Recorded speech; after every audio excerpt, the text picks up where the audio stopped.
Nintendo is a company rich with its history in games, consoles, and systems. However, their success story was not a smooth one. Throughout Nintendo's many decades in the game industry, they've developed many handheld systems, but in particular, one console stood out from the rest. This is the story of Virtual Boy.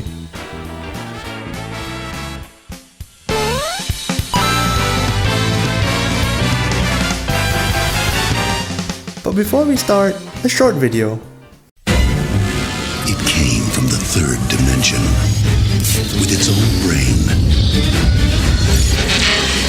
its own voice, its own legs.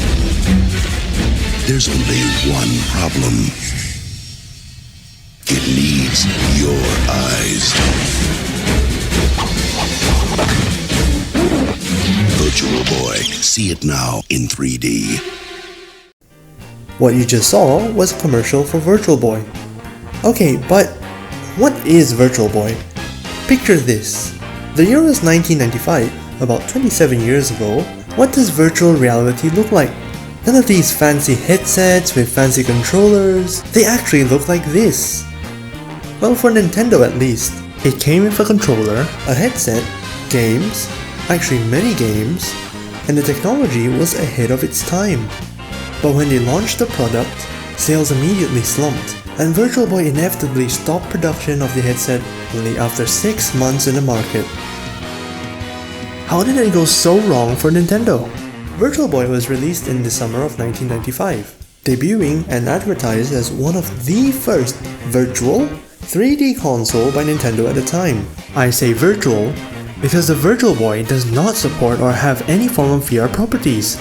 Shocking. Anyways, the console was one of the worst selling Nintendo consoles to date, only managing to sell around 770,000 units. As a comparison, the original Game Boy, that was released 6 years prior, sold about 118.69 million units to date. That's about 154 times more, or 15,400% more sales than the original Game Boy. This is a major setback for Nintendo. To find out why and what happened, let's take a short look at Virtual Boy's history.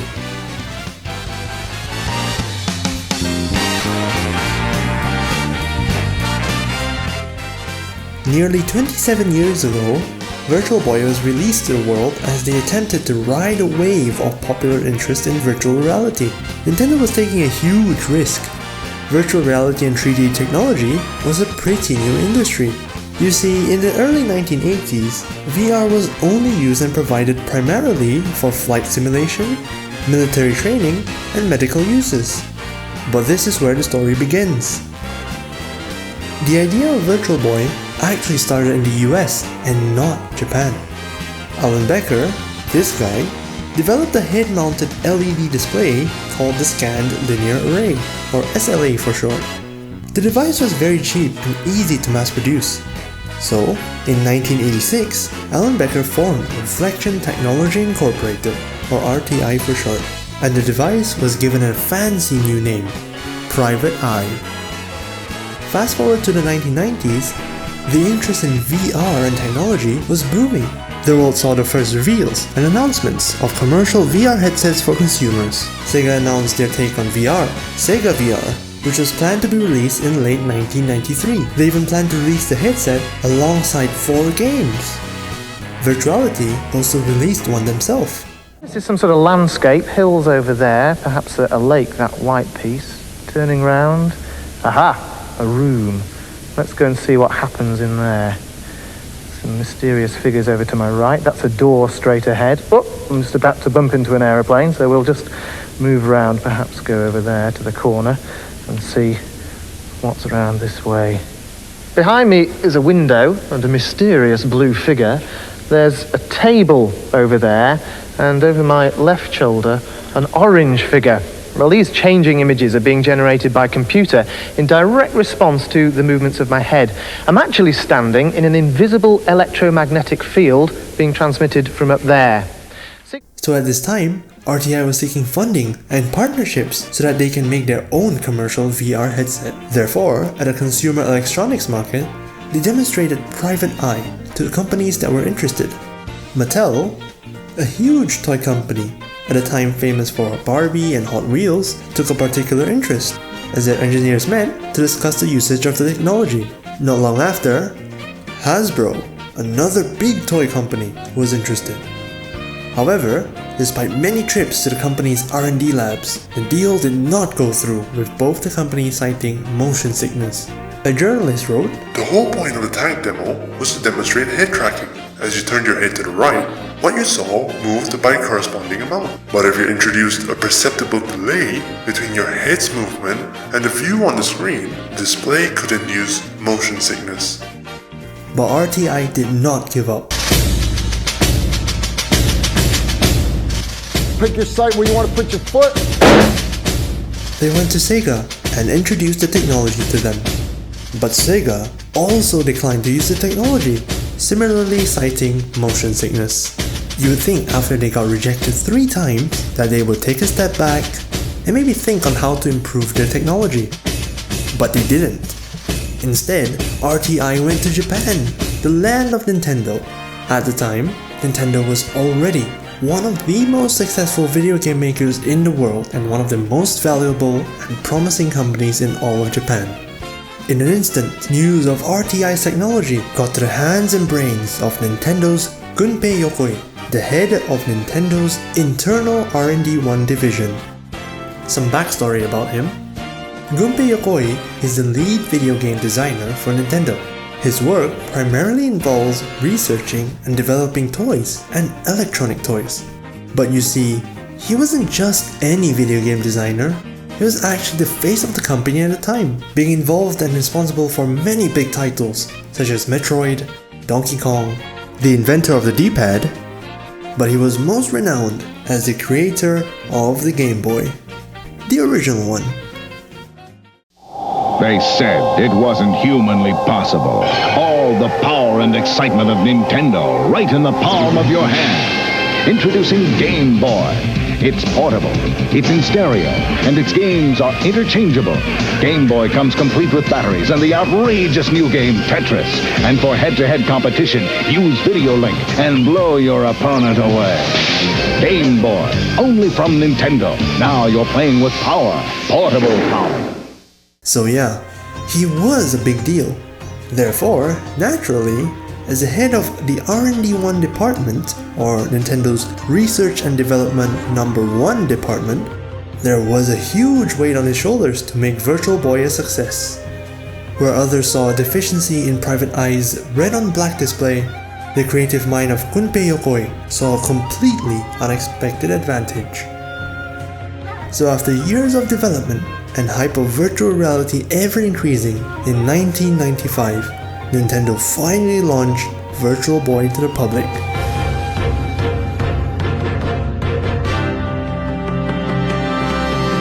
Price? $179.95 or about $345 today. Yes, Virtual Boy was released in Japan and also North America. 3 million hardware units and 14 million software units, says Nintendo Japan confidently to the press.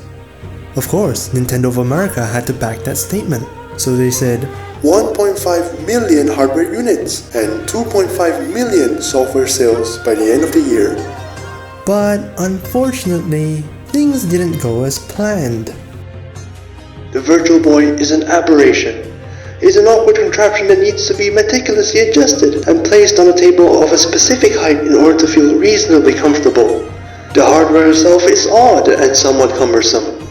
Virtual Boy is not a virtual reality machine. First of all, the games really aren't that great. Second, the bright red monochrome graphics really do make your eyes sore after a while. The biggest issues I had were neck and back strain from having to hunch down to play. Yeah. Initial impressions were negative. Even more bad ratings from game critics came out.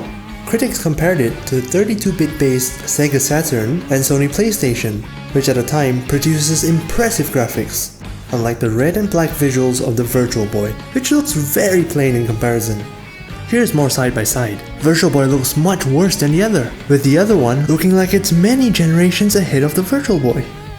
Following that, around 3.5 months after its North American release, Nintendo only managed to ship 350,000 units of the Virtual Boy, whereas the original Game Boy managed to do about 1 million in sales in about the same time frame. So in a last-ditch effort, Nintendo tried to increase interest and hype by introducing more games at the Electronic Entertainment Expo in May 1996. But eventually, these games were never released, and hype and interest for the console is now lost. To add insult to injury, by mid-1996, Blockbuster was selling its remaining Virtual Boy units at $50 each. Toys R Us also began putting Virtual Boy up in the clearance aisles for $30 or less. At the end of the day, even after spending $25 million on early advertising and promotions, the headset still failed to deliver. Finally, the Virtual Boy was sadly discontinued without any announcement.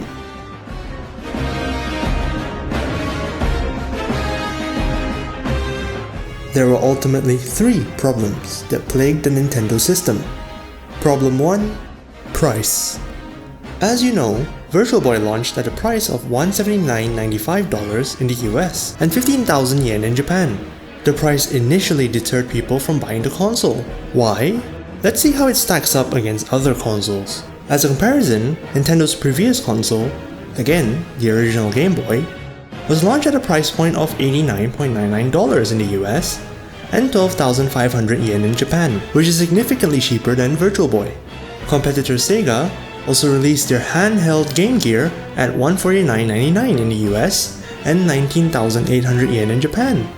On the flip side, Nintendo's current home console, the Super NES, which is bigger, stronger, has multiple controllers, and is meant to be played on the TV with family and friends, was priced at $199 in the US and 25,000 yen in Japan. So for just an extra $20 you can get a much better console experience. So for a console that looks very janky and ultimately overpriced, people didn't see the value that Virtual Boy will bring to them. Secondly, the hardware. Let's address the elephant in the room. Red and black graphics.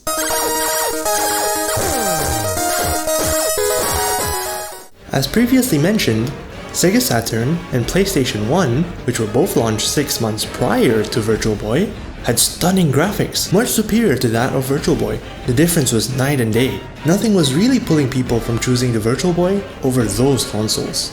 Furthermore, Nintendo's legal department took extra caution and advised the inclusion of prominent warnings on the Virtual Boy's packaging in its manual and on additional pamphlets, which were included with the manual. It stated that the system should not be used by kids under the age of 7. But even for adult reviewers, the monochrome graphics gave many painful and frustrating physiological symptoms when playing the Virtual Boy. Many suffered dizziness, nausea, and headaches. Other than the graphics, the ergonomics and design of the Virtual Boy were not the best.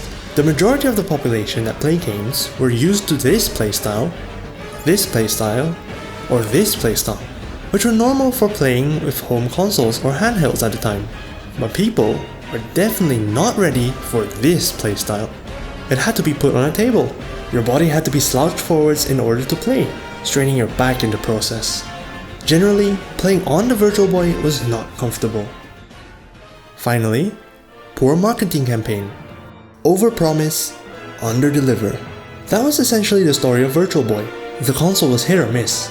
Virtual Boy lacked the virtual reality aspect of it. The gameplay wasn't as immersive as they would hope and only supported basic 3D graphics. Hence, gamers complained that the console didn't motion track their head as players turned their heads.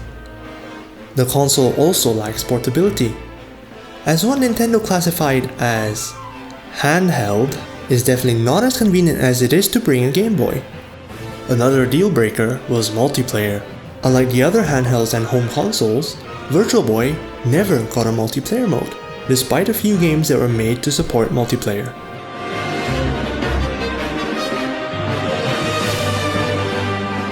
Once again, this is not to say that the Virtual Boy was a complete afterthought. In fact, Nintendo spent considerable resources on the system, funding its development for 4 years, including building a plant for manufacturing the system in China. Now, do you remember Gunpei Yokoi, the lead video game designer for Nintendo that invented and innovated many products? Even for him, Virtual Boy was such a big feat, as this was his final invention before he retired in August of 1996 at the age of 55. You would think that he retired due to the failure of Virtual Boy. However, Nintendo held the stance that Yokoi's departure was absolutely coincidental to the market performance of any Nintendo hardware. Basically, Nintendo was saying that Gunpei Yokoi's retirement was not attributed to the failure of Virtual Boy. Regardless, both American and Japanese press could not help but link his departure to the commercial failure of the Virtual Boy.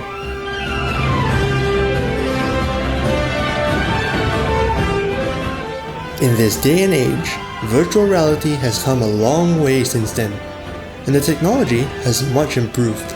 But even to this day, there is still a following for Virtual Boy. You can hop onto Planet Virtual Boy's website, which I will link down below, where they're still releasing new games for Virtual Boy, and also Virtual Boy's IDE, so you can make a game yourself. There's also a dedicated subreddit for Virtual Boy, which I will also going to link down below. And as a fun fact, Nintendo would not release 3D back into the market until 2011, when they released the Nintendo 3DS, a Nintendo console that supported 3D graphics without the need for a headset. And that was the story of Virtual Boy. So what do you think about Virtual Boy? If you were back in 1995, would you have bought Virtual Boy? What do you think Nintendo could have done to save Virtual Boy from failing? I'd like to hear your thoughts in the comments down below. If you have made it this far into the video, don't forget to like and subscribe. It will tell me that you like this type of content and I'll make more of it in the future. Also, it helps my small channel grow. So once again, this has been Internetopia. Thank you for watching.